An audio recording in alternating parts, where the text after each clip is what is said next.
इस प्रकार का यदि हम पूर्ण विश्वास भगवान पर रखते हैं तो भगवान अवश्य ही हमारी प्रार्थना सुनते हैं। तो अभी हम ये जो वैष्णव गीत है, जो कि हम लोगों ने पहले ही ये भेजा हुआ है, कमेंट बॉक्स में आप देख सकते हैं। एखना बुझिनु प्रभु तुम्हारा चरण है, तो ये भजन है। इस भजन को हम लोग आज चर्चा करेंगे। अनुवाद इस प्रकार से है। हे प्रभु, मैं अब समझ गया हूँ कि आपके चरण पूर्ण अमृत से भरे हैं तथा समस्त शोक और भय को नष्ट करने वाले हैं। अपना सर्वस्व उन चरण कमलों पर अर्पित करके मैं आपके पाद पद्मों की शरण ग्रहण करता हूँ। हे नाथ, आपके चरण कमल निश्चित ही मेरी रक्षा करेंगे। इस जन्म मृत्यु के संसार में उनके अतिरिक्त मेरा अन्य कोई संरक्षक नहीं है। अंततः मैं जान गया कि मैं आपका नित्य दास हूँ। अब मेरे पालन का पूरा भार आपके ऊपर है। आपसे स्वतंत्र जीवन व्यतीत करके मैंने दुख के अतिरिक्त अन्य कुछ नहीं पाया है, किंतु अब आपके चरण कमलों को स्वीकार करने से मेरे सभी दुख दूर चले गए हैं। आपके चरण कमलों पर स्थान प्राप्त करने के लिए लक्ष्मी जी ने कठोर तपस्या की। आपके चरण कमलों को प्राप्त करने पर ही शिव जी को अपना शिवत्व प्राप्त हुआ। आपके चरण कमल प्राप्त होने पर ही ब्रह्मा जी की इच्छाएं पूरी हुई। इन्हीं चरण कमलों को श्री नारद मुनि सदैव अपने हृदय में धारण करते हैं।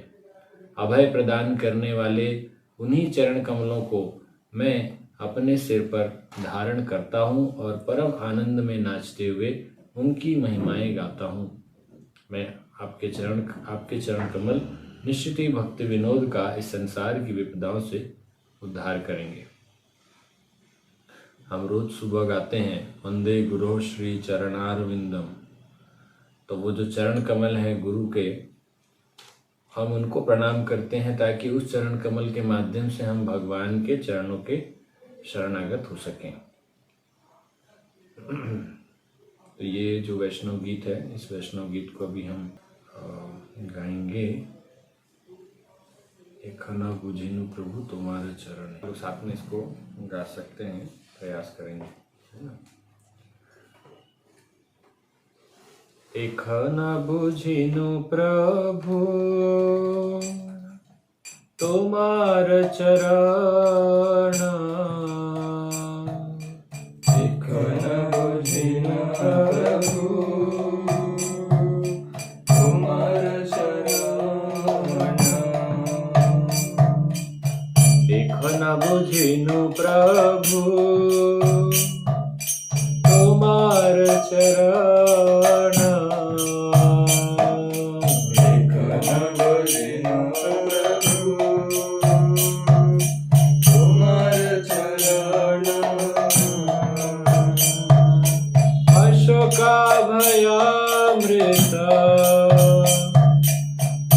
सर्वक्षण, अशोक भयामृत पूर्ण सर्वक्षण, अशोक भयामृत पूर्ण सर्वक्षण, अशोक भयामृत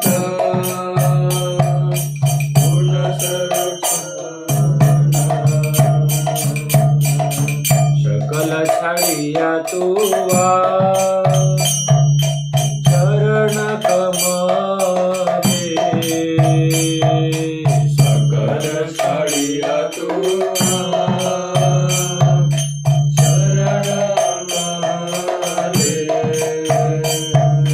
थोड़े अच्छी अमीनाथ तव पद तले,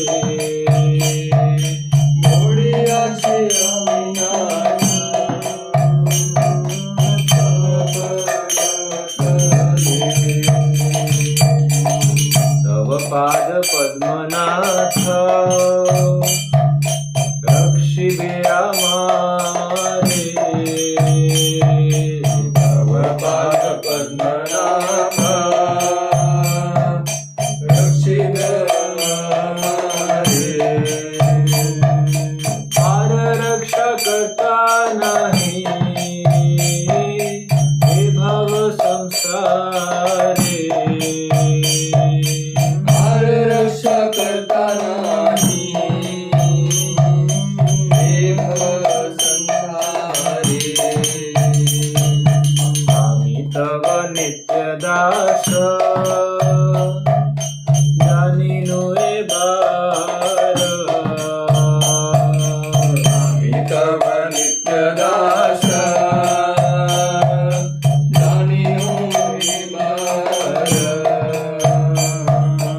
आमार पालन भार लेखन तुम्हार आमार पालन भार लेखन तुम्हार बड़ दुख पैया छे स्वतंत्र जीवने बड़ दुख पैया छे स्वतंत्र जीवने दुख दूरे गेलो परवरणे दुख दूरे गेलो परवरणे जे पद लागिया रमा तपस्या करीला पद लागिया रामा तपस्या करीला ते पद पाइया शिवा शिवत्य लभेला ते पद पाइया शिवा शिवत्य लभेला पद लभिया ब्रह्मा कृतार्थ होइला पद लभिया ब्रह्मा कृतार्थ होइला जे पद नारद मुनि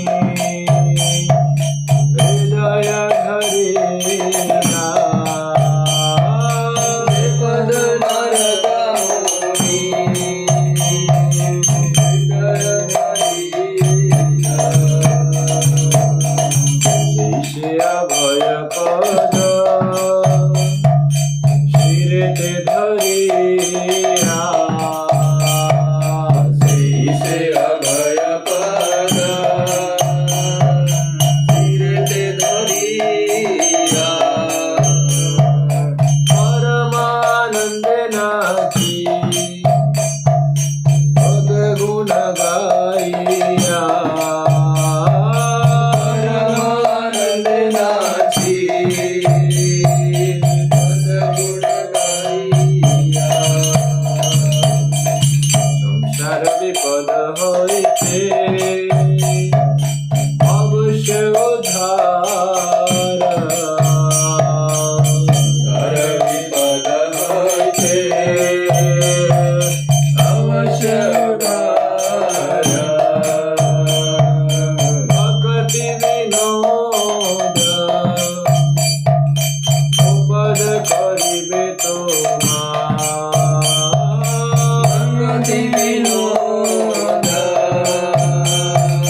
भक्तिविनोद ठाकुर की जय, श्री प्रभुपाद की जय, निताई गौर प्रेमानंदे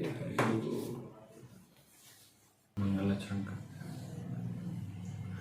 ओम ज्ञानतिमिरन्धस्य ज्ञानाञ्जनशलाकया चक्षुरुन्मिलितं येन तस्मै श्रीगुरवे नमः। श्रीचैतन्यमनोभीष्टं स्थापितं येन भूतले स्वयं रूपः कदा मह्यं ददाति स्वपदान्तिकं। वन्देऽहं श्रीगुरौ श्रीयुतापदकमलं श्रीगुरून् वैष्णवांश्च श्रीरूपं साग्रजातं सहगण रघुनाथान्वितं तं सजीवं साद्वैतं सावधूतं परिजनसहितं कृष्णचैतन्यदेवं श्रीराधा कृष्णपादान् सहगण ललिता श्रीविशाखान्वितांश्च। नमो ओं विष्णुपादाय कृष्णपृष्ठाय भूतले श्रीमते भक्तिवेदांत स्वामिनिति नामिने। नमस्ते सारस्वते देवे गौरवाणी प्रचारिणे निर्विशेष शून्यवादी पाश्चात्यदेशतारिणे। नमो महावदान्याय कृष्ण प्रेम प्रदायते कृष्णाय कृष्ण चैतन्य नामने गौरत्विषे नमः। हे कृष्णा करुणा सिंधु दीनबंधु जगतपते गोपेश गोपिका कांत राधा कांत नमोस्तुते। तप्त कांचन गौरांगी राधे वृंदावनेश्वरी वृषभानुसुते देवी प्रणमामि हरिप्रिये। वाञ्छाकल्पतरुभ्यश्च कृपा सिन्धुभ्य एव च पतितानां पावनेभ्यो वैष्णवेभ्यो नमो नमः। जय श्री कृष्ण चैतन्य प्रभु नित्यानंद श्री अद्वैत गदाधर श्रीवासादि गौर भक्तवृंद। हरे कृष्णा कृष्णा कृष्णा हरे हरे, हरे राम राम राम हरे हरे। हरे कृष्णा। ये बहुत सुंदर भजन है। इसमें हम भगवान से प्रार्थना कर रहे हैं कि भगवान एकमात्र हमारे जो रक्षा करने वाले हैं, रक्षक एकमात्र वही हैं। और अगर कृष्ण जिनके रक्षक होंगे तो ऐसा कहा गया है कि राखे कृष्ण मारे के, है ना। अगर भगवान किसी को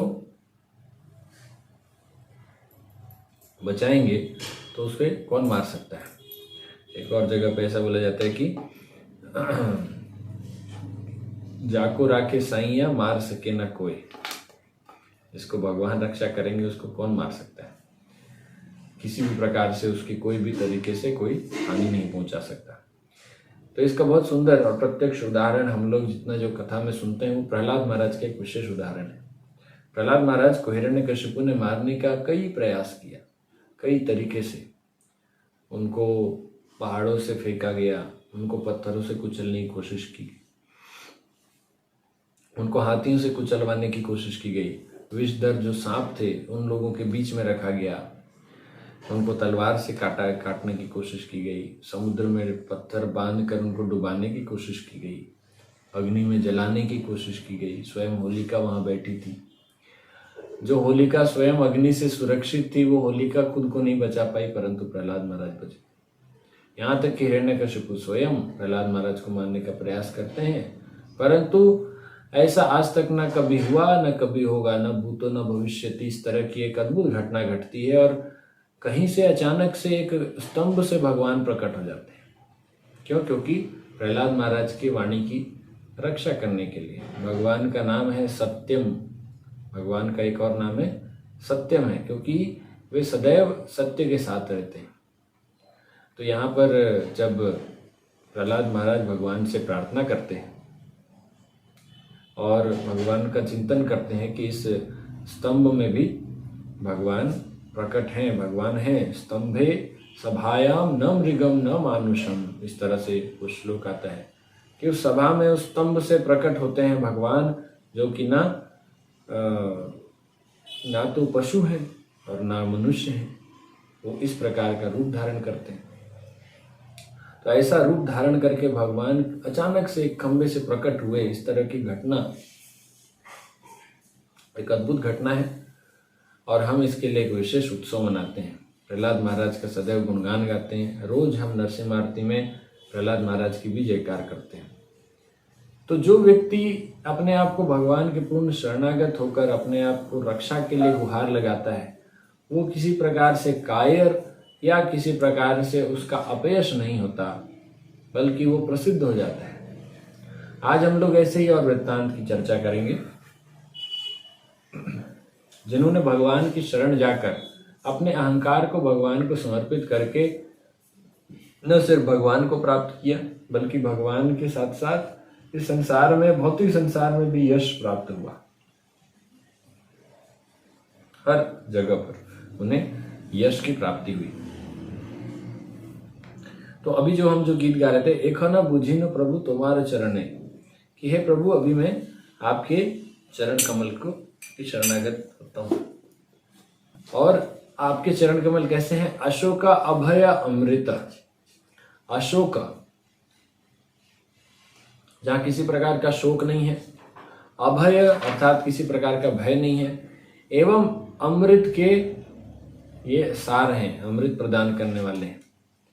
जो व्यक्ति अमृत पी लेता है उस व्यक्ति के जीवन में मृत्यु नहीं होता, इसीलिए वो अभय हो जाता है। जैसे देवता लोग थे, वो लोग राक्षसों से अभय प्राप्त कर लिए, क्योंकि वो लोग अमृत पी चुके थे, उन्हें किसी प्रकार का कोई तकलीफ नहीं होना था, वो मृत्यु को नहीं प्राप्त करने वाले थे, ना ही किसी प्रकार से बुढ़ापा को उनको प्राप्त करना था। पूर्ण सर्वक्षण, प्रत्येक क्षण में उनको अमृत की प्राप्ति हो रही है, वो भी पूर्ण अमृत की। सकल क्षाड़िया तुआ चरण कमले, सब कुछ छोड़कर हे प्रभु मैं आपके चरण कमल के आश्रय में स्वीकार कर रहा हूं। सब कुछ छोड़कर, यही चीज भगवान जो कह रहे हैं, सर्वधर्मान परित्यज्य माम एकम शरणम व्रज। सब कुछ छोड़कर आप मेरी शरण में आइए। तो भगवान इस प्रकार से जब कह रहे हैं, तो यहाँ भक्त भी ऐसे ही भगवान से कहते हैं कि मैं सब कुछ छोड़कर आपके चरण कमल की शरण ग्रहण कर रहा हूं। और पड़ी अच्छी आमी नाथ तव पाद तले, मैं पड़ा हूं प्रभु। कहां पर पड़ा हूं? आपके चरण कमल के, आपके पद तल में।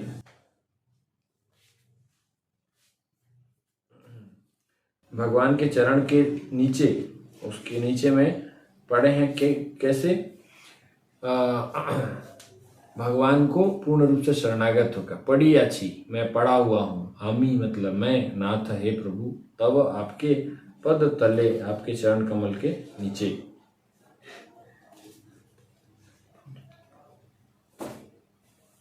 तब पाद पद्मनाथ रखिवे हमारे, सकल छाड़िया तुआ चरण कमल है। यहाँ पर एक उदाहरण, हम दृष्टांत एक समझ में आता है। जैसे जब माता द्रौपदी स्वयं, सभी पांडव वहां पर बैठे हुए थे इस कुरुसभा में, और दुशासन माता द्रौपदी के वस्त्रों को खींच रहा था। तब इस समय पर माता द्रौपदी चाहती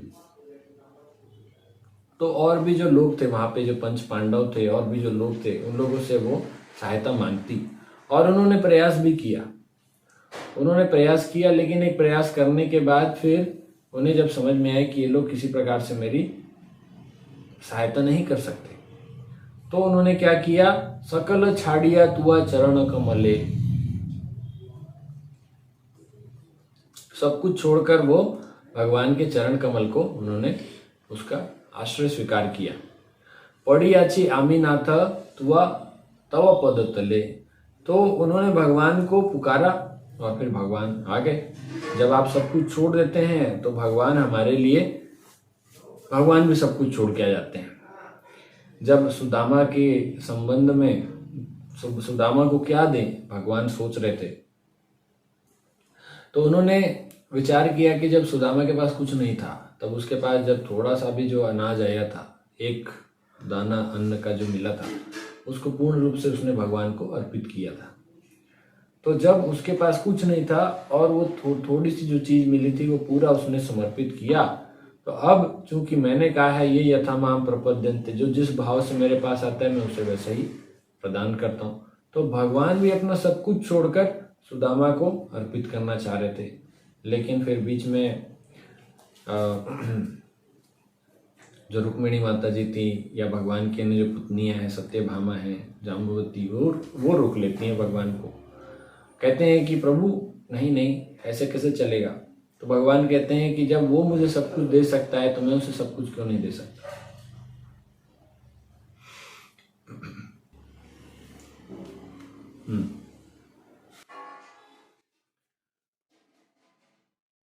तो जब सब कुछ छोड़कर हम भगवान के शरण में आते हैं तो भगवान ऋणी हो जाते हैं। यहाँ तक कि भगवान श्री कृष्ण कहते हैं कि मैं गोपियों का इतना ऋणी हूं कि मैं उस ऋण को चुका नहीं सकता। वस्तुतः कई बार कुछ ऋण ऐसे होते हैं जिनको हम चुका नहीं पाते और उनको चुकाना अच्छा भी नहीं होता। कई बार हम ऋण में दबे रहना चाहते हैं। ये उस प्रकार के ऋण हैं जो कि प्रेम से, किसी संबंध के माध्यम से हम किसी के ऋणी होते हैं। जैसे माता पिता का जो ऋण होता है वो कोई पुत्र चाह कर भी उनको नहीं चुका सकता। ऐसा कहा जाता है कि कुछ कुछ प्रकार के जो कर्मकांड में कुछ तरीके हैं, कुछ यज्ञ हैं, कुछ सेवाएं हैं, कुछ दान पुण्य हैं, जिसके माध्यम से आप पितृ ऋण मातृ ऋण से मुक्त हो सकते हैं। परंतु यदि कोई किसी से पूछे तो क्या आप ऋण से मुक्त होना चाहते हैं, तो हम कहेंगे नहीं, मैं इस ऋण से मुक्त नहीं होना चाहता। तो कुछ ऋण ऐसे होते हैं जिससे हम मुक्त होना ही नहीं चाहते। ऐसे ही भगवान भी गोपियों को इस तरह से कहते हैं कि मैं आपका ऋणी हूं, सदैव ऋणी रहूंगा। और इतने ऋणी हैं कि भगवान उनके लिए कुछ भी करने के लिए तैयार है। क्यों? क्योंकि उन लोगों ने अपना घर परिवार सब कुछ छोड़कर भगवान के बुलाने पर उन्होंने सब कुछ छोड़कर वो पहुंच गए। तव पाद पद्मनाथ रखिबे हमारे, हे प्रभु आपके चरण कमल में मुझे रखिए, क्योंकि आपके अलावा कोई नहीं है मेरा। जैसे एक गीत में आप हमें सदैव अपने चरण कमल में रखिए, एक गीत है, गौरांग तुम्ही मोरे दया न छाड़ी। आप कृपया मेरे ऊपर किसी प्रकार का अपना जो दया दृष्टि थोड़ा बहुत जो रखे हैं उसे बिल्कुल भी मत छूटिए।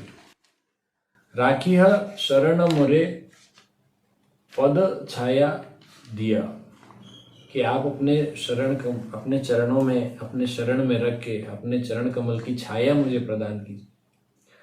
तो भक्तों का सदैव रिक्वेस्ट रहता है कि प्रभु आप अपने चरण में मुझे रखिए, स्थान दीजिए।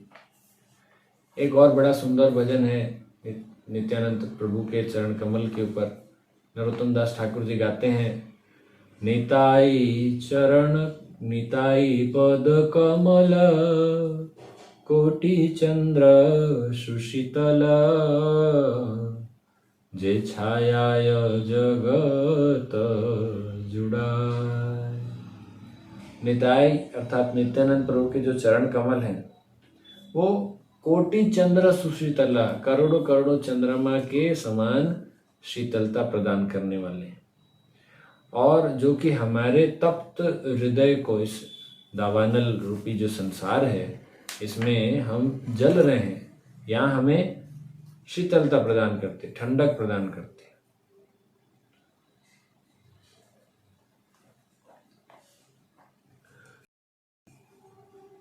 तो तव पाद पद्मनाथ रखिबे हमारे, आप हमें अपने चरण कमल में रखिए और क्या कीजिए, आर रखा करता नहीं ए भव संसारे, क्योंकि आपके अलावा कोई रक्षा करने वाले संसार में है ही नहीं, आप ही एक रक्षक हैं।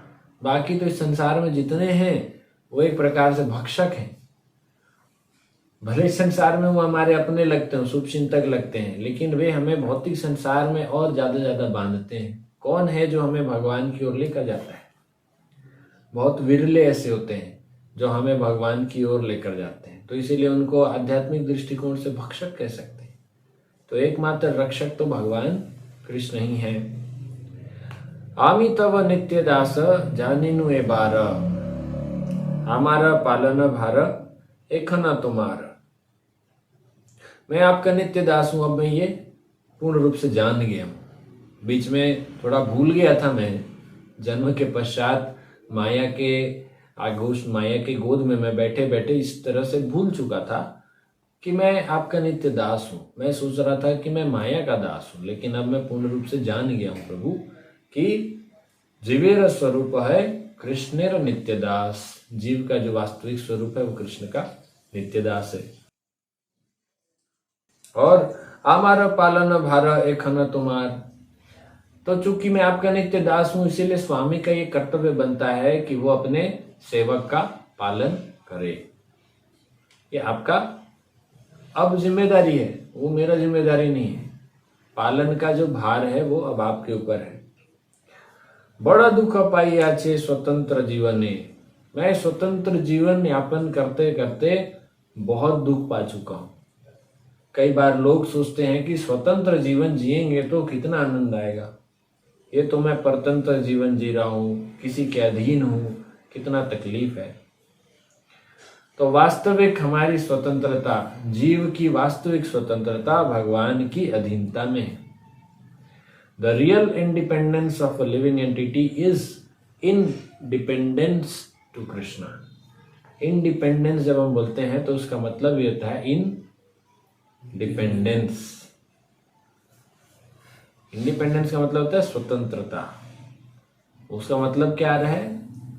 इन मतलब में डिपेंडेंस, निर्भरता में, भगवान की चरण कमलों का आश्रय लेने से, भगवान के चरणों की निर्भरता में ही हमारी स्वतंत्रता है। इस बात को आज मैं समझ गया हूं। तो हे प्रभु, स्वतंत्र जीवन यापन करते करते मैं बहुत दुख पा चुका हूं। अब मैं स्वतंत्र जीवन नहीं जीना चाहता। अब मैं आपका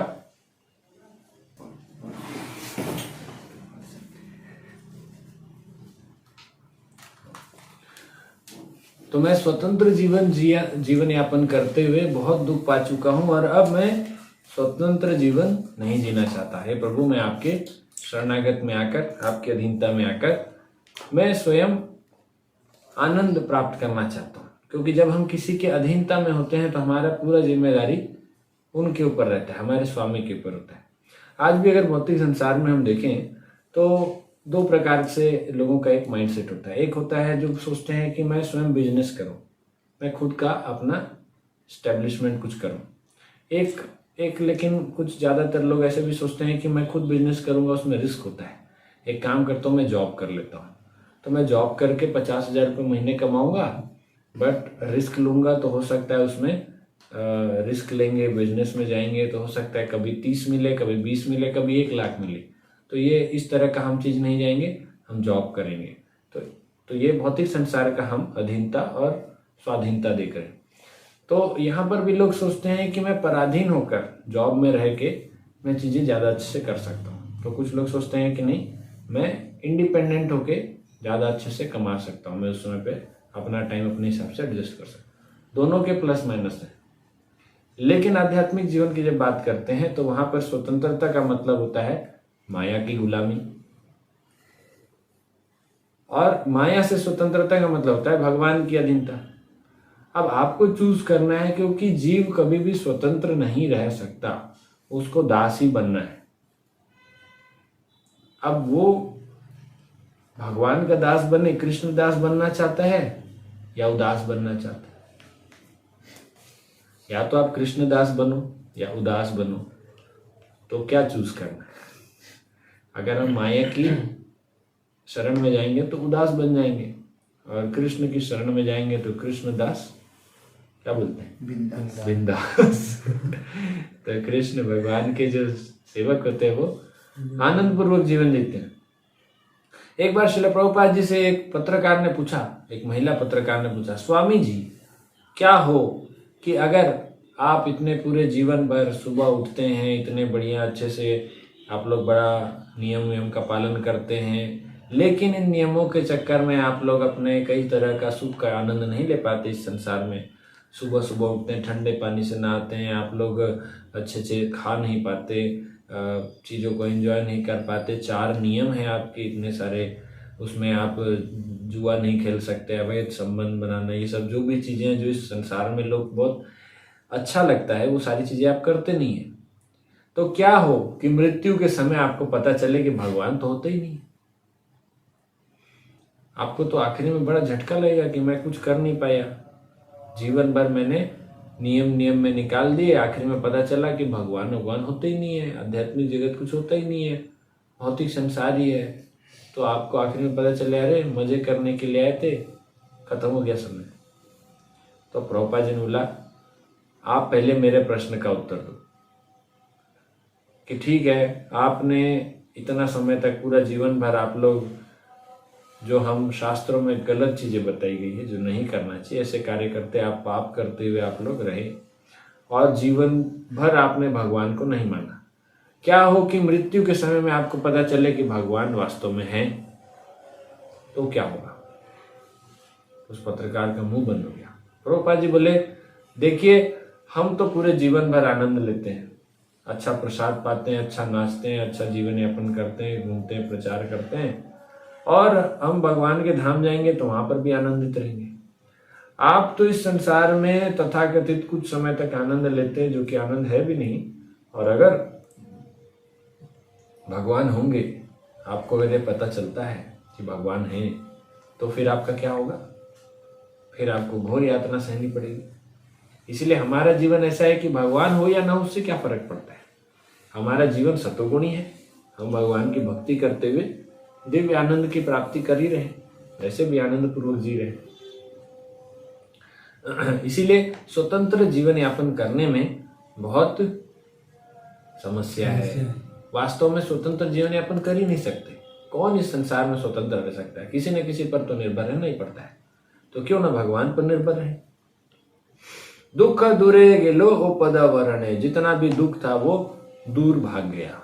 दूरे गेलो कैसे? भगवान के चरण कमल को स्वीकार करने मात्र से सारे दुख भाग गए। वो दुखों को पता चला कि ये तो भगवान की शरण ग्रहण कर रहा है, तो पहले ही बोल के हरे कृष्णा बोल के सारे दुख चले गए। जे पद लागिया रमा तपस्या करिला, जिस चरण की शरण प्राप्त करके रमा अर्थात लक्ष्मी देवी उन्होंने तपस्या किया, भगवान के चरण कमल को प्राप्त करके या प्राप्त करने के लिए जिस लक्ष्मी ने तपस्या किया, कठोर तपस्या किया, तब दम देखते हैं कि माता लक्ष्मी सदैव भगवान के चरण कमल की सेवा करती रहती हैं। पाद सेवनम माता लक्ष्मी देवी। और जे पद पाइया शिव शिवत्व लभिला, जिस चरण कमलों को प्राप्त करने पर ही शिव जी को अपना शिवत्व प्राप्त हुआ। कैसे शिवत्व कैसे प्राप्त हुआ शिव जी को? भगवान के चरण कमल का आशीर्वाद प्राप्त करके। शिव जी के जटाओं में माता गंगा सुशोभित होती है ना।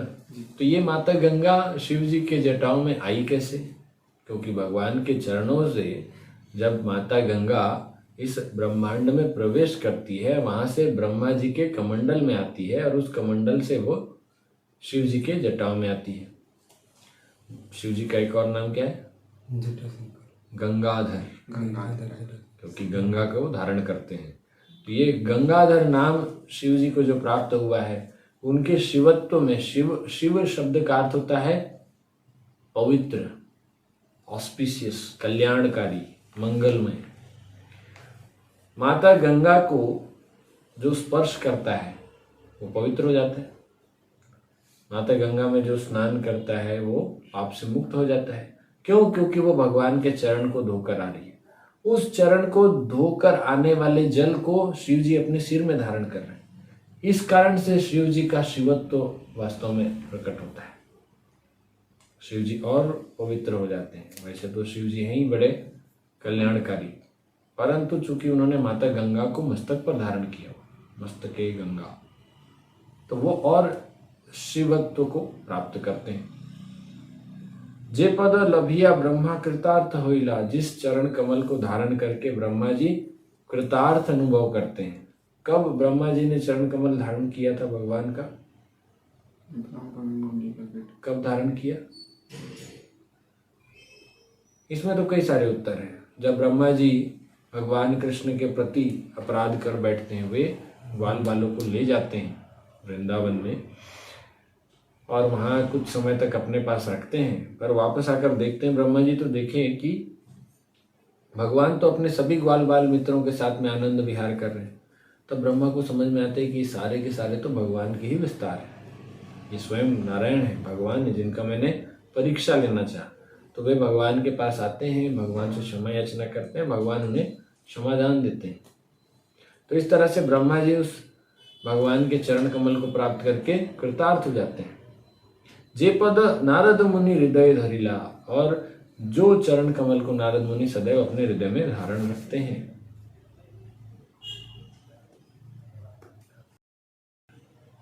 उस चरण कमल की महिमा क्या है? सही से अभय पद शिरते धरिया, उन्हीं चरण कमलों को जिनसे मुझे अभय प्राप्त होने वाला है, अर्थात सभी प्रकार के भय से मुक्ति, उन चरण कमलों को मैं अपने सिर पे धारण करता हूं। तो उन्हीं अभय प्रदान करने वाले चरण कमलों को मैं अपने सिर पर धारण करता हूं और इस माध्यम से मैं सभी प्रकार के शोक और भय से मुक्त हो जाता हूं। परम आनंदे नाची पद गुण गाइया, मैं परम आनंद से नृत्य करते हुए भगवान के चरण कमलों के गुण को गाता हूं। भगवान के चरण कमल और इसकी क्या महिमा है? एक विशेष घटना घटती है जब वृंदावन में एक भयंकर जीव यमुना नदी पर वास करता था। उसका नाम क्या था? कालिया। तो कालिया जो थे सर्प योनि में थे। और क्यों वे वृंदावन में रहते थे? वृंदावन में क्यों रहते थे कालिया? भगा दिए थे, क्योंकि उनको गरुड़ जी भगा दिए थे। गरुड़ जी अपने एक स्थान से पहले कालिया किसी और जगह पर रहता था, वहां से गरुड़ ने उनको भगा दिया था। इस कारण से कालिया अब यमुना नदी में वृंदावन में निवास करते थे।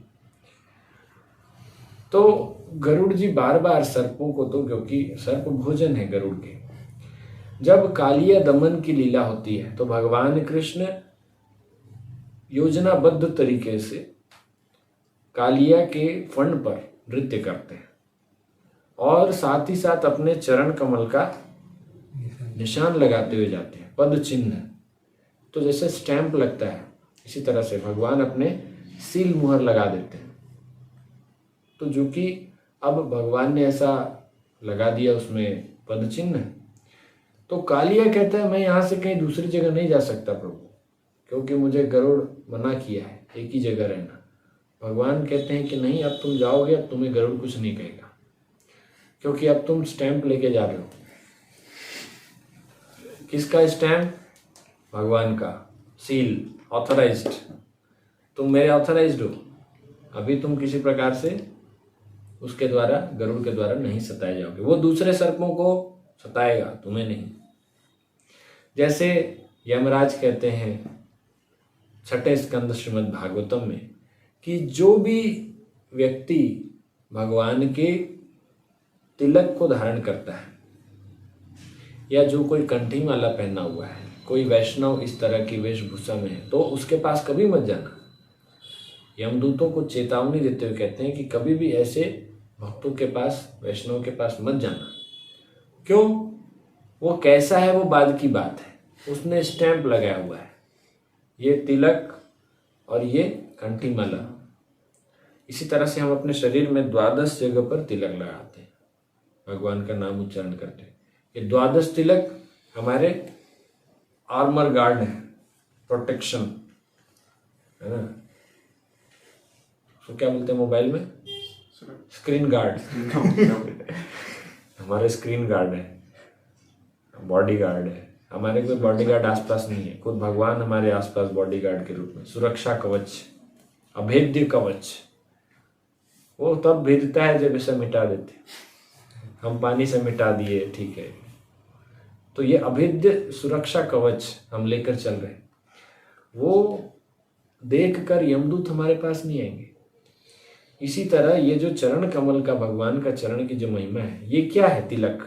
ये जो दो हम जो सीधे ऊर्ध्व ये जो है ना, इसको कहा जाता है ऊर्ध्व पुंड, पुंड, और इसको क्या बोला जाता है? त्रिपुंड। ये त्रिपुंड होता है जो शैव लोग लगाते हैं, पर वैष्णव जो होते हैं वो ऊर्ध्व पुंड।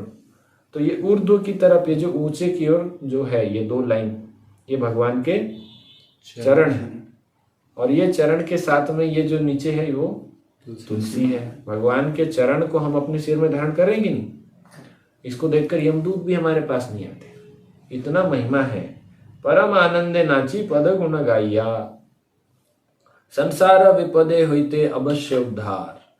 इस संसार के सारे विपत्तियों से उद्धार प्राप्त करने के लिए अवश्य उद्धार होगा। कैसे? भक्ति विनोद ओ पद करीबे तुम्हार। तो निश्चित रूप से आपके चरण कमल जो हैं वो भक्ति विनोद ठाकुर के सभी प्रकार के इस सांसारिक आपदाओं से, विपदाओं से उद्धार करेंगे, मुक्ति प्रदान करेंगे।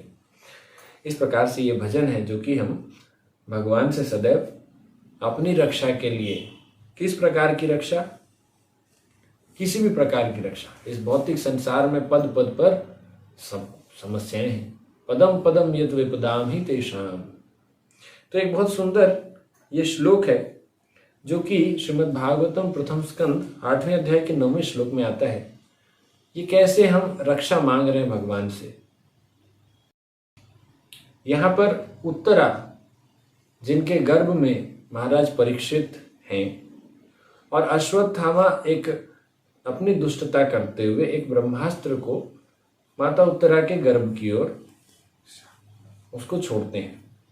अब माता उत्तरा को अपने गर्भ में तीव्र गर्मी, तीव्र जलन उनको अनुभव होता है। वो समझ जाती हैं कि मेरे गर्भ को खतरा होने वाला है। तो वे कहती हैं, पाहि पाहि महायोगी देव देव जगतपते, नान्यम त्वद्भयम पश्ये यत्र मृत्यु परस्परम। उत्तरा ने कहा, हे देवादिदेव, हे ब्रह्मांड के स्वामी, आप सबसे महान हैं, सबसे महान योगी हैं, कृपया मेरी रक्षा करें, क्योंकि इस द्वैतपूर्ण जगत में मुझे मृत्यु के पास से बचाने वाला आपके अतिरिक्त अन्य कोई नहीं है। जब अंतिम उपाय दिखे, अंतिम समय आ गया और कोई उपाय न दिखे, अंतिम उपाय क्या है? स्वयं भगवान कृष्ण। उनके अलावा कोई हमें इस जन्म मृत्यु के चक्र से नहीं निकाल सकता। तात्पर्य में प्रभुपाद जी कह रहे हैं कि यह भौतिक जगत द्वैतपूर्ण है। This material world is full of dualities. Dualities, द्वैतपूर्ण मतलब दिन रात, सुख दुख, मान अपमान, लाभ हानि। जबकि परम धाम एक रूप है, यहाँ किसी प्रकार की द्वैतता नहीं है। द्वैतपूर्ण जगत पदार्थ तथा आत्मा से निर्मित है, जबकि परम जगत पूर्ण रूप से आत्मा है, जिसमें भौतिक गुणों का लेश मात्र भी नहीं पाया जाता। इस द्वैतपूर्ण जगत में प्रत्येक व्यक्ति झूठे ही जगत का स्वामी बनने का प्रयास करता है। इस संसार में हर कोई अपने आप को स्वामी बनाने का प्रयास करता है। हर कोई मालिक बनना चाहता है, मास्टर बनना चाहता है।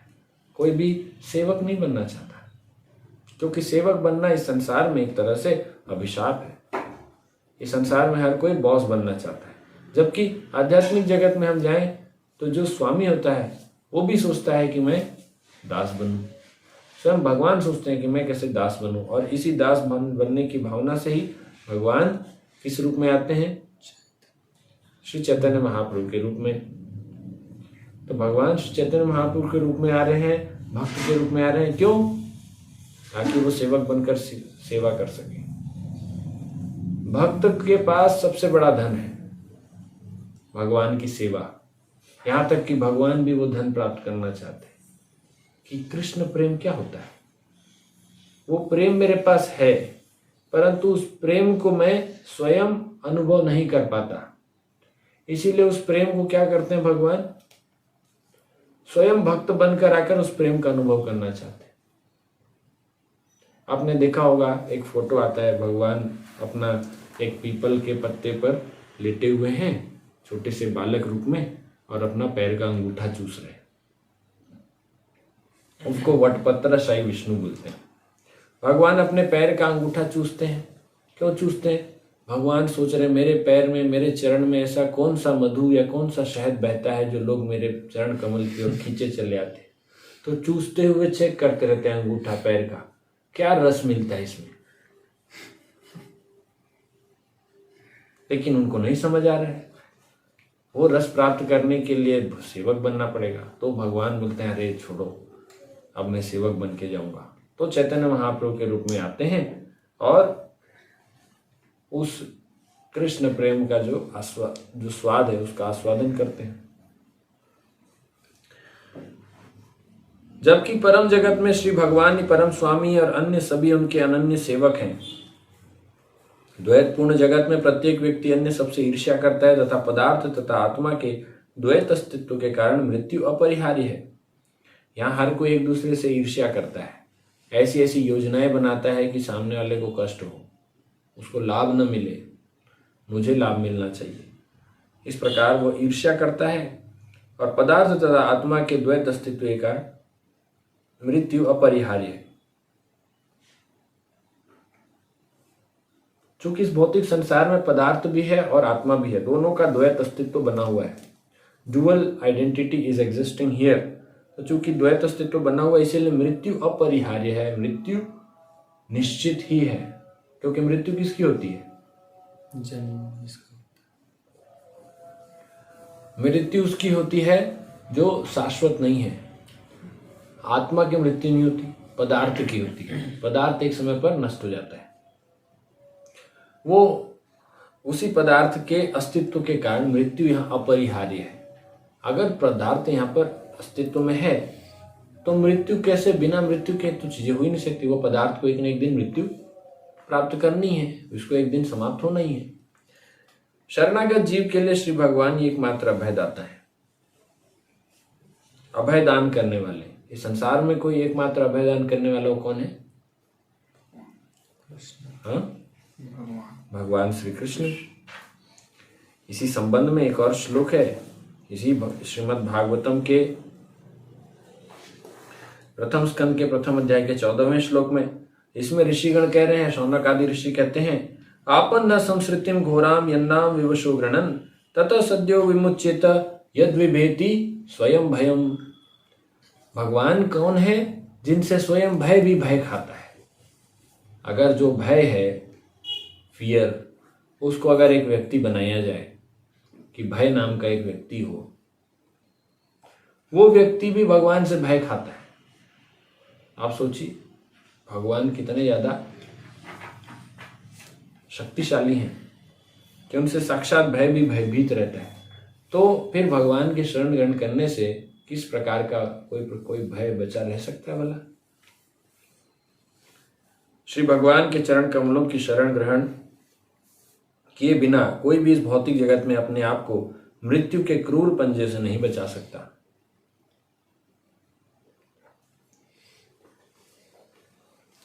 इस प्रकार माता उत्तरा भगवान से प्रार्थना करते हैं कि हे प्रभु, आप ही एकमात्र हैं जो हमारी रक्षा कर सकते हैं। तो इस भौतिक संसार में मृत्यु के क्रूर पंजों से अपने आप को कोई नहीं बचा सकता। एक बार एक परिवार पिकनिक में गए होते हैं। उस पिकनिक में उस घर का जो स्वामी था, वह स्वामी बाकी अन्य जो लोग थे उन सभी को आनंद प्रदान करने का प्रयास कर रहा था। ये सब के सब पिकनिक में जाते हैं एक नदी के किनारे, एक जलाशय में, नदी किनारे। उस नदी में उतरकर जो घर का स्वामी है वो सबको आनंद देने के लिए पानी से सबको पानी फेंकता रहता है। और इतने में उस नदी में एक बड़ा मगरमच्छ आकर उस घर के स्वामी के पैर को पकड़ लेता है। ये किसकी कथा है? ये गजेंद्र की कथा है। गजेंद्र नाम से समझ में आता है कि गज में इंद्र अर्थात हाथियों का राजा। हाथी बड़े शक्तिशाली होते हैं। जमीन में हाथी को कोई नहीं हरा सकता। हाथी बहुत शक्तिशाली है। इन हाथियों का जो राजा है वो कितना शक्तिशाली होगा, उसके पास कितनी शक्ति अर्जन है, वो सब देखते रहते हैं। जैसे क्रिकेट मैच चल रहा है सामने, सब लोग देख रहे हैं, ताली कोई नहीं बजा रहा है क्योंकि यहाँ पर उनके जो घर वाले हैं उसकी मृत्यु होने वाली है। इसलिए सब लोग उदास हैं, सब लोग चिंतित हैं, पर कोई भी सहायता के लिए नहीं आ रहे। 1000 वर्ष तक तो वहां कोई खड़ा भी नहीं रहा, धीरे धीरे करके वो लोग चले गए, यह देख कर कि अब इसका कुछ नहीं हो सकता। तो देखिए, संसार में हमारे अपने कितने भी ताकतवर हों, कितने भी ज्यादा संख्या में हो, परंतु ऐसी विषम परिस्थिति में वो हमारा साथ नहीं दे सकते। तब जब गजेंद्र ने देखा, एक बहुत सुंदर भजन है, हे गोविंद हे गोपाल, अब तो जीवन हारे, अब तो जीवन हारे, अब जीवन मेरा समाप्त हो रहा है, मैं हार चुका हूं प्रभु, तो मैं आपकी शरण में आया हूं,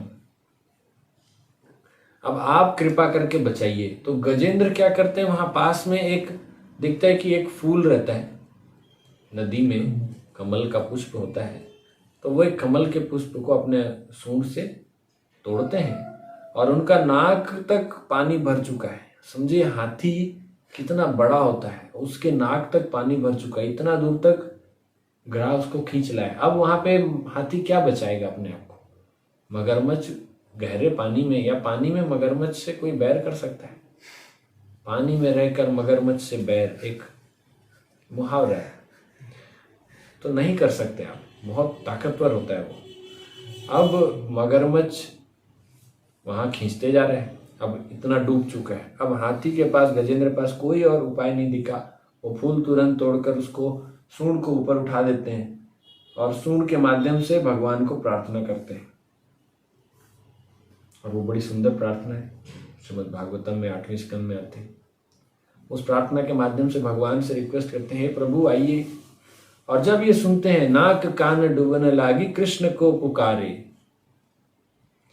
तो भगवान उस समय पर द्वारका में बड़ा आनंद ले रहे थे, अपनी पत्नियों के साथ में बैठकर। उनकी पत्नियां भगवान का चरण दबा रही हैं। भगवान तुरंत वहां से उठ खड़े होते हैं, शंख चक्र गदापन जो भी है उनके पास सब उठाते हैं, जल्दी जल्दी बैग पैक करते हैं, जैसे पैकिंग करते हैं, उनको जल्दी निकलना है कहीं, फटाफट भगवान सब कुछ उठाते हैं, अपने सारे आयुधों को, कि कहीं कुछ कम ना पड़ जाए, और वो भागते हैं। गरुड़ को कहते हैं, गरुड़ की स्पीड बताई गई है जो मन की गति से चल सकता है। गरुड़ के ऊपर बैठ जाते हैं भगवान, गरुड़ को कहते हैं, चलो गरुड़, द्वारका से चले गोपाल गरुड़ के सहारे, चक्र से ही मार दियो गजराज को उद्धारे। लेकिन इस बीच में क्या होता है, जब गजराज को बचाने के लिए भगवान जा रहे हैं गरुड़ के ऊपर में बैठकर, तो भगवान को ऐसा लगता है कि गरुड़ की स्पीड धीरे है, बहुत धीरे धीरे चल रहा है, गरुड़ तेजी से चलो। गरुड़ बोल रहा है, हाँ प्रभु। और गरुड़ की स्पीड मन की गति है, आप मन की गति से कितना तेजी से जा सकते हैं? आप जम्मू कश्मीर में बैठे तमिलनाडु के बारे में सोचेंगे, मन वहां पहुंच जाएगा।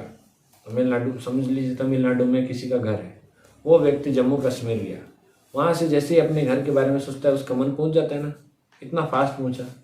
अब भगवान द्वारका से निकले तो हैं, लेकिन उनको ऐसा लग रहा है कि गरुड़ बहुत धीरे चल रहा है। भगवान गरुड़ के ऊपर से उसके पीठ में बैठे बैठे थे, भगवान कूद पड़े और खुद दौड़ने लगे। ये स्लो स्लो चल रहा है, मुझे फास्ट जाना है, मेरा भक्त पुकार रहा है, मैं पीछे, मैं लेट ना हो जाऊं। आप सोचिए, क्या भगवान लेट हो सकते हैं? और लेट हो भी गए तो क्या व्यक्ति लेट हो सकता है? बोलते हैं ना, लेट मिस्टर XYZ, स्वर्गीय नरकीय, जो भी लिखना है आपको, इंग्लिश में लिखना है लेट मिस्टर समथिंग। तो क्या गजेंद्र लेट हो सकते थे? अगर भगवान लेट भी हो जाए तो क्या भगवान जीवित नहीं कर सकते? भगवान इतने चिंतित हैं, मेरा भक्त पुकार रहा है और मैं टाइम पे नहीं जा पाऊंगा तो मेरा नाक कट जाएगा, फिर कोई मुझे नहीं बुलाएगा, मुझे समय से पहुंचना ही पड़ेगा। भगवान गरुड़ को छोड़ के खुद दौड़ने लगते हैं। दौड़ते दौड़ते भगवान ऐसा चक्र फेंकते हैं, उस चक्र के माध्यम से गजराज का सिर काट देते हैं।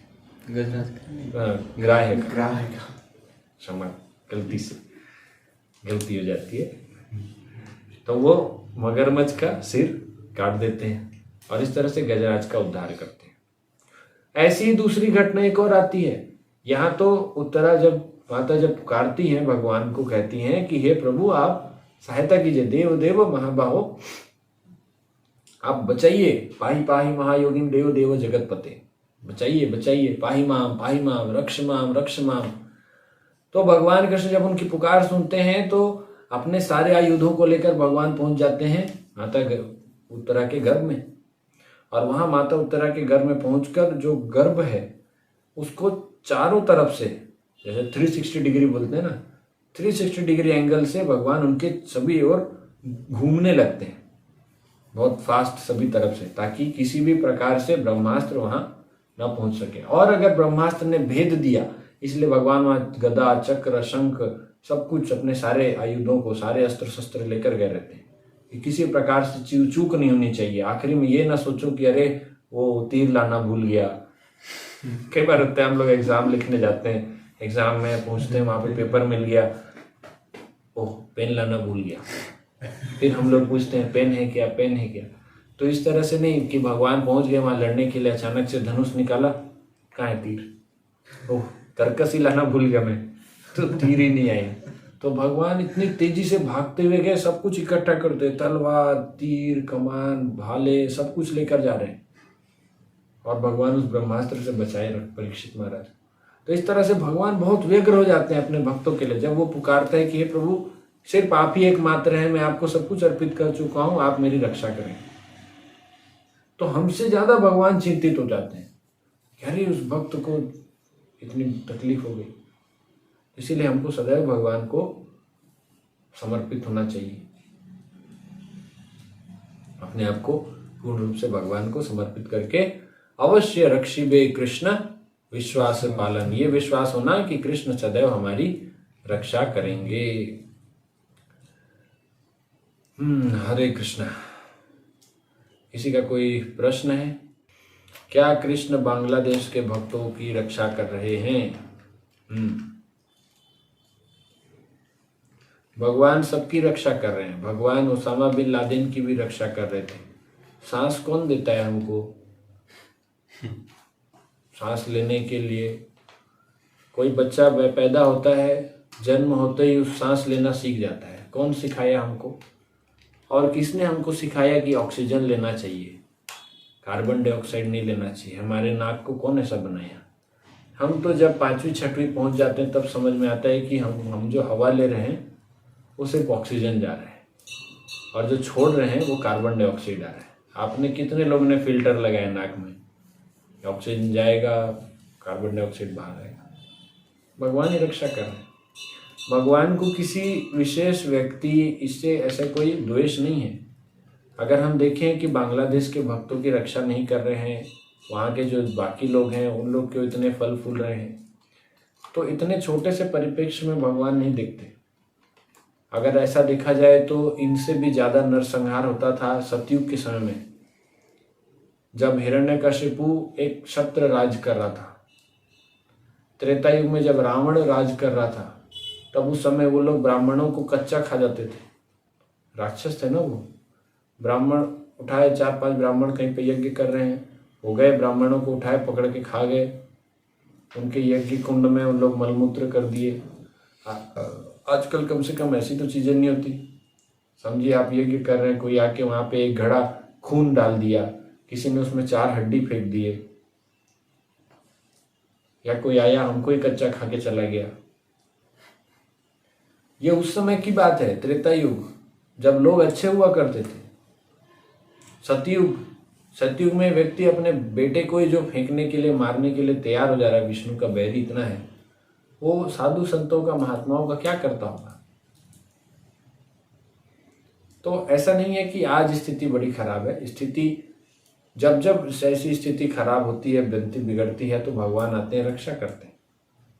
परंतु स्थिति दयनीय होने के साथ साथ वो जो भक्त हैं वो भगवान पे पूर्ण शरणागत भी होने चाहिए।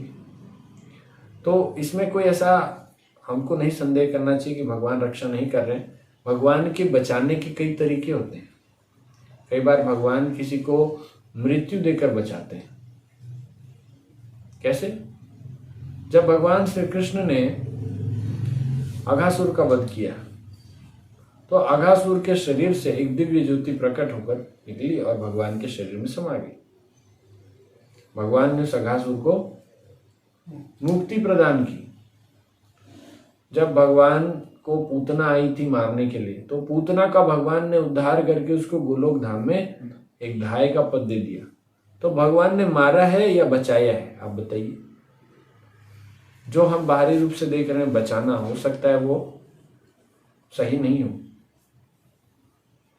परंतु भगवान अगर किसी को मारते हैं तो वो भी उनका उद्धार होता है।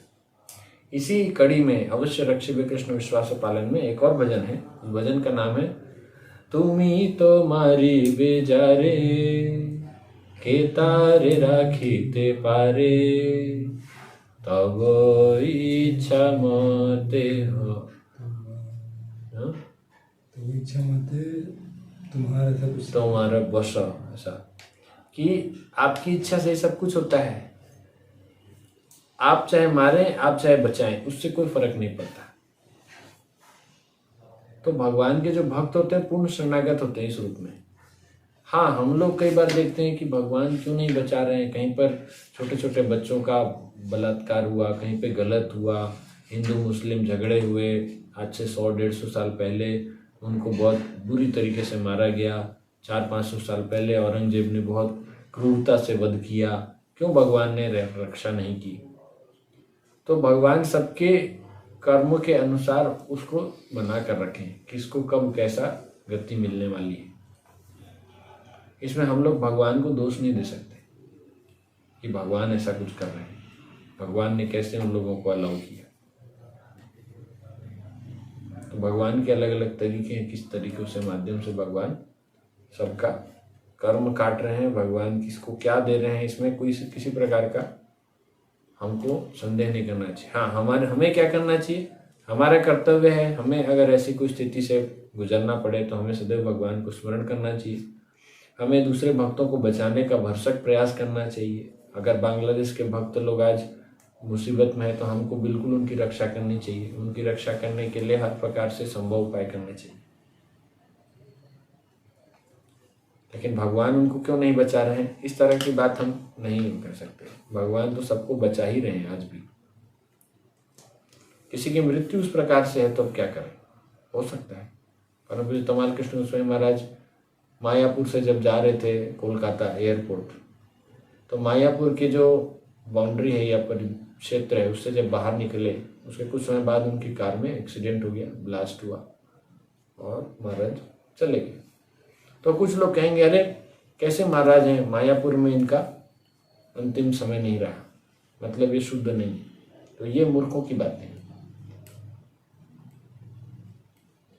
जो कुछ भी होता है वो भगवान की इच्छा से होता है और हमें इसी प्रकार से भगवान की इच्छा को, निर्णय को स्वीकार करना चाहिए।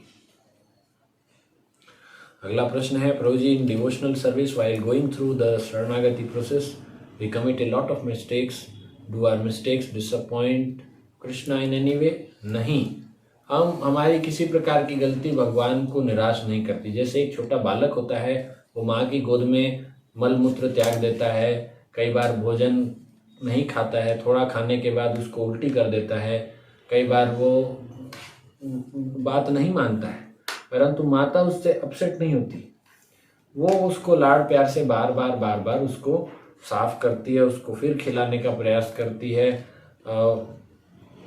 इवन बच्चे जिस तरह से, कई बार गोद में छोटे बच्चों को लेकर कोई रखता है और बच्चे पेशाब कर देते हैं, तो इससे कोई ऐसा नहीं कि गुस्से में आके बच्चे को फेंक देता है, ये कितना बदमाश बच्चा है, ये मेरी गोद में पेशाब कर दिया। नहीं, बच्चे से और प्यार से करते हैं, अरे कोई बात नहीं, कपड़े चेंज कर लेंगे।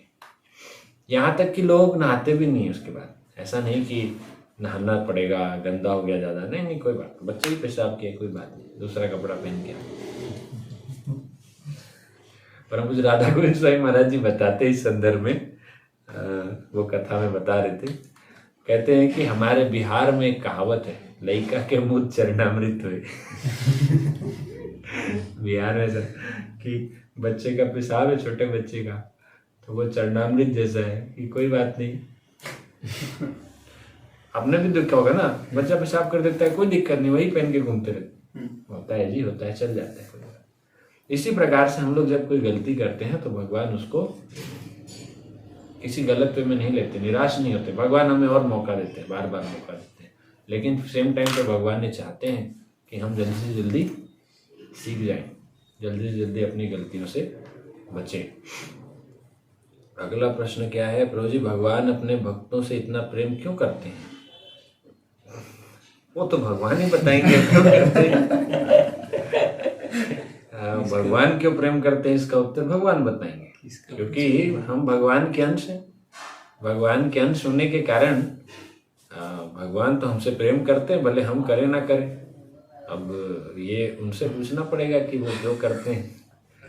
कभी जाएंगे भगवत धाम तो जाकर पूछेंगे ये प्रश्न कि विशाखा माता जी ने प्रश्न पूछा था कि भगवान आप इतना प्रेम क्यों करते हैं भक्तों से।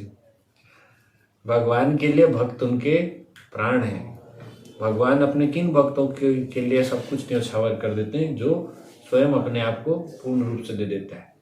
जो अपने आप को पूर्ण रूप से दे देता है भगवान उसको भी अपना सब कुछ दे देते हैं, कुछ भी नहीं बचाते। ठीक है। भगवान ने द्रौपदी को लेट से क्यों बचाया? नहीं, भगवान ने द्रौपदी को लेट से नहीं बचाया। जब द्रौपदी माता ने भगवान को पुकारा तो भगवान ने उनको बचाया। जब तक माता द्रौपदी पांडवों से, कौरवों से, भीष्म पितामह, महाकुरु सभा में उपस्थित जितने बड़े बड़े महारथी थे, इन लोगों से जब तक वो अपना रिक्वेस्ट कर रही थी, अनुनय विनय कर रही थी कि मुझे बचाइए, तब तक भगवान कह रहे थे ठीक है। वो कहते हैं ना कि एक कहावत है,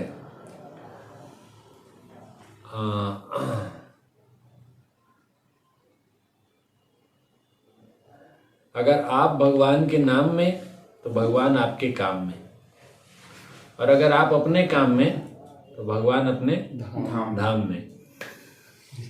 आप भगवान का नाम लेंगे तो भगवान आपका काम करेंगे, और आप अपना काम करेंगे तो भगवान क्या करेंगे? अपने धाम में बैठे रहेंगे। भाई जब तुमने बुलाया नहीं तो हम क्यों आएंगे? तो भगवान भी थोड़े से हैं कि हमको पूछ लिया करो। वैसे तो सब कुछ दे रहे हैं, लेकिन पूछोगे तो हाँ, वो खुद दौड़ के आ जाएंगे, सब करेंगे। देख रहे थे ना भगवान गजेंद्र को, ठीक है, सांस मिल रहा है, पानी मिल रहा है, 1000 साल तक युद्ध किया गजेंद्र, तो उसको खाने पीने के लिए कुछ तो मिला होगा ना वहां पे। मगरमच्छ 1000 साल से खींच रहा है, उसको भी खाने पीने के लिए मिल रहा था। भगवान उन दोनों को सब कुछ दे रहे हैं, हवा पानी सब मिल रहे हैं। लेकिन जब भगवान को बुलाए तो भगवान एक पक्ष के हो गए और तुरंत मगरमच्छ को मार दिया। अभी क्या दुश्मनी थी मगरमच्छ से भगवान को? कोई दुश्मनी नहीं थी, बस वो भगवान का जो भक्त था उसका बैरी बन गया तो मार दिया भगवान ने।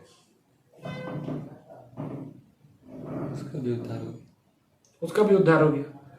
अब भगवान ने हाथी को बचा के उनका उद्धार किया, गजराज का, और जो मगरमच्छ था उसको मार के उसका उद्धार किया, है ना। तो भगवान के तो ये अनोखे लीला है। इसीलिए जब हम लोग गीत गाते हैं, नरसिंह आरती गाते हैं, तो क्या गाते हैं? तव कर कमल वरे नखम अद्भुत श्रृंगम। भगवान के जो कर कमल हैं, हाथ कैसे हैं? कमल के समान। भगवान के तव कर कमल, लेकिन उससे पहले गाते हैं शीला टन कर न खा लइए, आपके नाखून शीला के समान कठोर हो। एक कमल के कोमल हाथ में शीला के समान कठोर नाखून कैसे हो सकते हैं? ये विरोधाभास हो गया ना। एक तरफ एकदम सॉफ्ट और वहीं पे एकदम हार्ड। तो ये जो कमल के समान सॉफ्ट जो हैंड है वो भक्तों के लिए, भक्तों को पुचकारने के लिए। जब प्रहलाद महाराज बैठते हैं तो नरसिंहदेव भगवान उनको चाटते हैं, क्योंकि शेर या बिल्ली जो प्रजाति होती है वो अपने बच्चों को चाट के प्यार करती है, तो चाटते हैं, उनको प्यार से सहलाते हैं। और जो नाखून है वो किसके लिए? असुरों के लिए है। पेट फाड़ दिया, ऑपरेशन सक्सेसफुल, पेशेंट डेड। तो जो भी हुआ, इस माध्यम से भगवान क्या कर रहे हैं?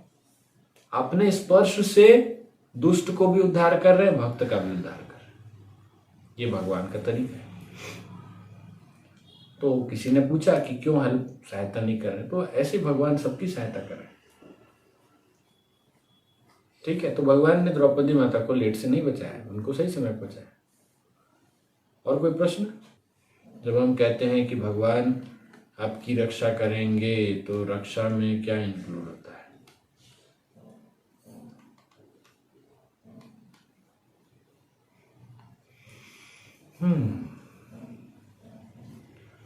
आप बोलते हैं ना भगवान रक्षा करेंगे, तो आप बताएंगे क्या इंक्लूड होना चाहिए रक्षा में?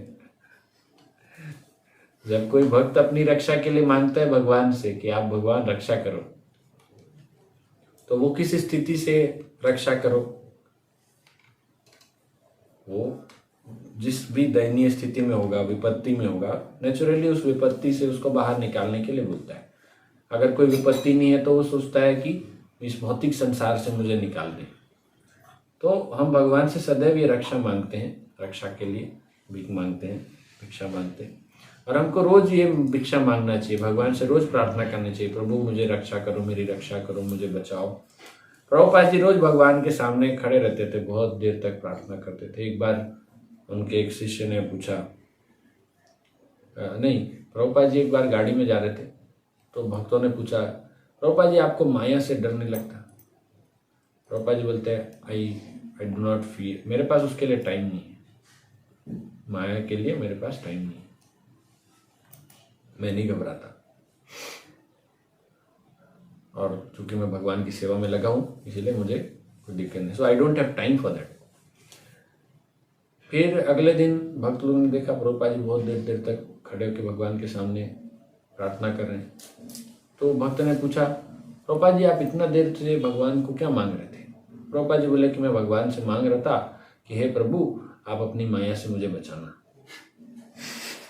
तो भक्त सोचा है, कल तो बोल रहे थे कि मैं नहीं डरता, आज बोलते हैं कि हे प्रभु बचाना, तो ऐसा कैसे हो सकता है? तो फिर प्रभुपाद जी बोलते हैं,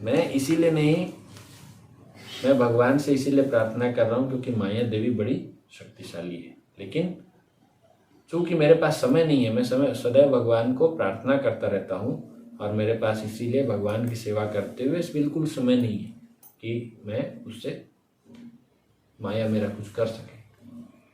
इसलिए हमको रोज प्रार्थना करनी चाहिए कि हे प्रभु अपनी माया शक्ति से मुझे बचाना, लेकिन साथ ही साथ हम लोग को भगवान की सेवा में लगे रहना चाहिए, और अपने आप को स्वयं डरना भी चाहिए कि माया से हमें बचना चाहिए।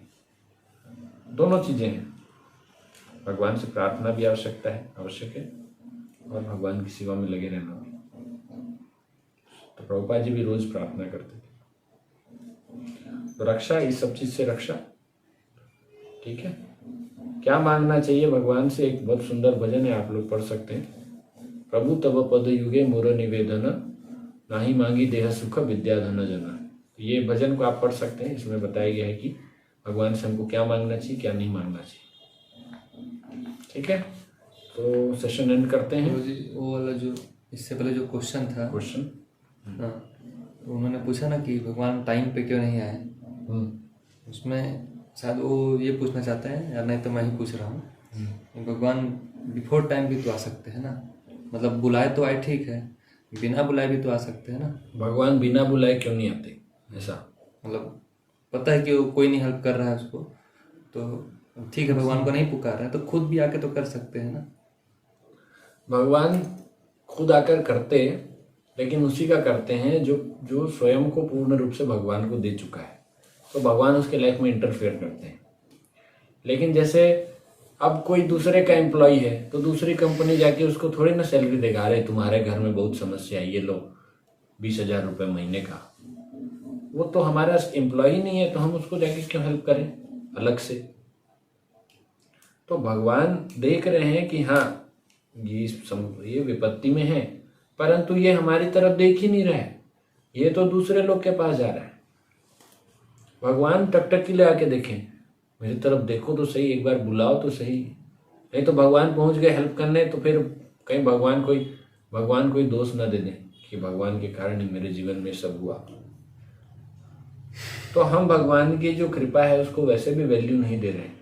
जीवन भर, दिन भर हमको जो भगवान सुबह से रात तक जो सहयोग कर रहे हैं, और भगवान हमको एक अलग से सहयोग कर देंगे, बीच में साड़ी आ जाता तो किसको ही समझ में आता है कि क्या है। हो सकता है अप्रिशिएट ना करते।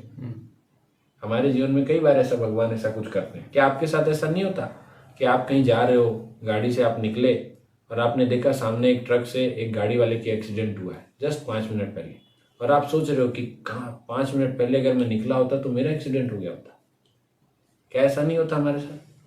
क्या इस तरह की घटनाएं नहीं घटती कि कई बार हम लोग जब जा रहे हैं बाहर निकलते हैं और फिर याद आता है कि वो मुझे छाता लेना चाहिए था, बारिश का मौसम है, हम बाहर गए, अंदर वापस आए छाता लेने के लिए, बाहर बिजली गिरी, 2 लोग मर गए।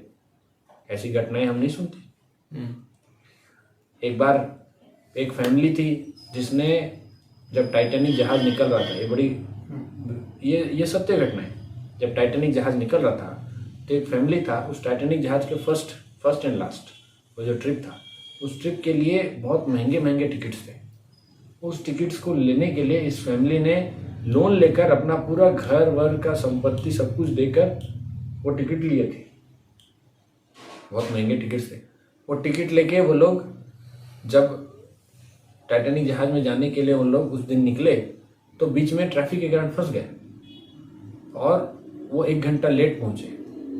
जब ये पहुंचे वहां पर तो टाइटैनिक निकल चुका था, पूरा परिवार रो रहा था, इतना रो रहा था कि उनके जीवन का सब कुछ छिन गया। लेकिन वही टाइटैनिक अब 5-7 दिन बाद जब वो न्यूज़ में आया कि टाइटैनिक डूब गया, कोई नहीं बचा, तो ये परिवार कितना रिलीफ फील किया होगा। ये भगवान की कृपा है। हम इस चीज़ों को नहीं देख पाते। हमको लगता है भगवान क्यों नहीं है मेरे लिए, वो ट्रैफिक क्यों नहीं हटाए। तो भगवान लेट आए या जल्दी आए, भगवान की अपनी योजना रहती है, हम उस योजना में छेड़खानी नहीं कर सकते। जो करते हैं भगवान हमारे लिए भला ही होता है, पर हम भगवान पर विश्वास नहीं करते। इसीलिए तो ये जो विषय है, अवश्य रक्षिबे कृष्ण विश्वास पालन, विश्वास तो रखो, अवश्य रक्षा करेंगे। हो सकता है आपका जहाज छुड़वा कर आपकी रक्षा कर रहे हैं। तो ऐसे ही द्रौपदी माता के केस में कि भगवान ये भी तो बोलते हैं कि आपकी स्मृति, आपका विमोहन है ना, आपका जो ज्ञान है, मत्तः स्मृतिर ज्ञानम अपोहनम च, ये सारी चीजें भगवान से ही आती है। तो द्रौपदी माता को भगवान की जो याद आई वो किसने याद दिलाया होगा? किसने याद दिलाया होगा? भगवान ने। हर चीज के कर्ता भगवान है, हर चीज के कारक भगवान है, उनके बिना नहीं होते चीजें। तो लेट और जल्दी कुछ नहीं होता। भगवान ने रक्षा किया, माता द्रौपदी ने पुकारा, भगवान ने रक्षा किया। तो ये डेवलप कैसे करते हैं? जैसे कि मतलब अटूट विश्वास होना चाहिए, तो हर टाइम नहीं रहता, मतलब कभी आपको लगेगा। अटूट विश्वास कैसे डेवलप करें? तो जब हम भगवान के शुद्ध भक्तों के साथ में रहते हैं या भगवान के विषय में ज़्यादा ज़्यादा सुनते हैं, गुणगान सुनते हैं, तो भगवान के प्रति श्रद्धा हमारी जागृत होती है। उस श्रद्धा से हम और भगवान के बारे में सुनते हुए, भजन क्रिया करते हुए हमारा उन पर विश्वास बनता है। जैसे एक छोटा बच्चा होता है, वो माता पिता को भी नहीं पहचानता, पर धीरे धीरे जब उनको देखता है यही लोग मेरी रक्षा कर रहे हैं, वो उनके साथ एक संबंध स्थापित करते करते इतना विश्वास हो जाता है उसको कि उसको जब हवा में फेंकते हैं तो बड़ा खुश रहता है, फिर वापस गिरता है, खुश रहता है, उसको अच्छा लगता है। अटूट विश्वास। तो ये जैसे कई बार मतलब और कोई जैसे कोई शिव जी की उपासना कर रहा है तो वो उनसे प्रे कर रहे हैं, तो क्या उस टाइम भगवान उनकी रक्षा करते हैं? जैसे कोई शिव भक्त है तो क्या भगवान कृष्ण उनकी सहायता? तो जब कोई शिव जी से प्रार्थना करता है तो शिव जी आएंगे उसकी रक्षा के लिए। वो शिव जी से प्रार्थना कर रहा है कि मुझे बचाइए, तो भगवान ने शिव जी को, इंद्र को, चंद्र को, ब्रह्मा जी को, सारे देवी देवताओं को भगवान से ही शक्ति मिलती है। वो भगवान से ही शक्ति लेकर जो भी वरदान देते हैं, हेल्प करते हैं, तो इनडायरेक्टली भगवान ही कर रहे हैं। पर भगवान स्वयं कब आएंगे? जब उनको पुकारा जाएगा। हम यदि शिव जी के पास या किसी और देवी देवताओं के पास जाते हैं तो शिव जी तो वैसे परम वैष्णव हैं, तो हमको इनसे यही मांगना चाहिए कि हे प्रभु, आप हमें भगवान की सेवा में, भक्ति में लगाइए। ठीक है, उस माध्यम से हमको भगवान की कृपा मिलेगी।